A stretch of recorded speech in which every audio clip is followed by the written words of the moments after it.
Você pode só fazer isso, ó, desde que você dá uma leve desidratação já com maçã com cravo, com canela, açúcar, passa a maçã no açúcar, porque a maçã vai prender água, certo? Você pode dar uma leve desidratada no forno, né, que ela venha perder aquele líquido, certo? Então, 20 minutos. Esse processo genoado é esse, 20 minutos. Viu? Atenção, por favor. A base, olha, o que eu quero que você aprenda hoje é a base. Isso aqui é a sequência da base. Nossa cafeteria é uma cafeteria de base. Então, essa é a base. Isso aqui é a sequência da base, tá bom? Então, a base é isso aqui. Você fazer esse processo de genoase, tá certo? O processo de genoase é que a gente venha seguir esse procedimento. Oi?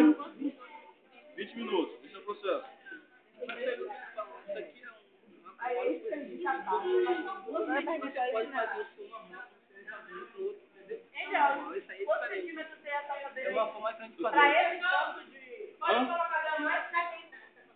Ele pode ser um pouco maior, mas ele vai dar certo. Ele vai.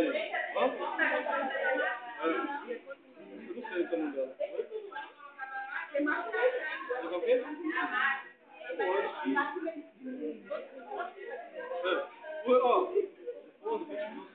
Ó, gente, ó. O rocambole português, a característica do rocambole português é que o recheio cozinha junto com a massa.